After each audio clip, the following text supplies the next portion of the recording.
لە دوای وەستانی دەیان پرۆژەی خزمەتگوزاری گرنگ و ڕێگاوبان بەهۆی قەیرانی داراییەوە لە ئێستادا بە هەوڵی قوبات تاڵەبانی جێگری سەرۆکی حکوومەتی هەرێم بەشێک لە پرۆژەکانی قەزای دوکان دەستی پێکردوتەوە. دیارە بەهۆی قەیرانی داراییەوە گاگادارین کۆمەڵە پرۆژەی زۆر لە هەرێمی کوردستان و لە پارێزگاکانی هەرێمی کوردستان پەچیان کەوتبوو.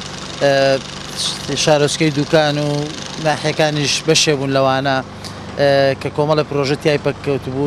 گرنگترین لەو پرۆژانە ئێمە کە هەمانە پرۆژەی ئەم ڕێگاوبانە و چاکردنی ڕێگاوبانی ناو دوکانەکە ئەمە هەم بۆ خەڵکی ناو دوکان هەم بۆ گەشتیارانەی کە دێن و هەم بۆ خەڵکانەی کە بە ناو دوکان هاتوچۆی پارێزگاکانی تری هەرێمی کوردستانەکەن پرۆژەیەکی گرنگە.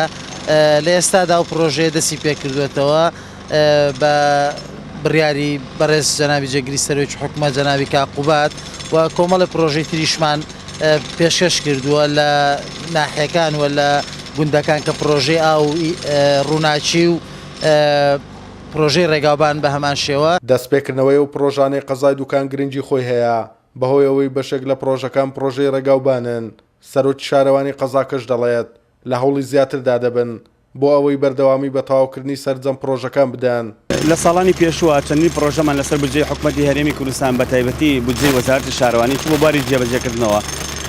چەند پرۆژەیەکمان بەهۆی قەیرانی داراییەوە کارەکان پێی وەستێنرا بوو. سوپاس بخوا چەند پرۆژەیەکمان ئێستا چۆتە بواری جێبەجێکردن. یەکی لەو پرۆژانە پرۆژەی نۆژنەکردنەوەی شەقامی سەرەکی دوکان و دروستکردنی دوو پارکی بچووک و هەروە تاوکاری بۆ گەڕێکی فەرمانبەرانە بە ئاوڕۆ و تێکەڵە و شۆستە و قیرەوە.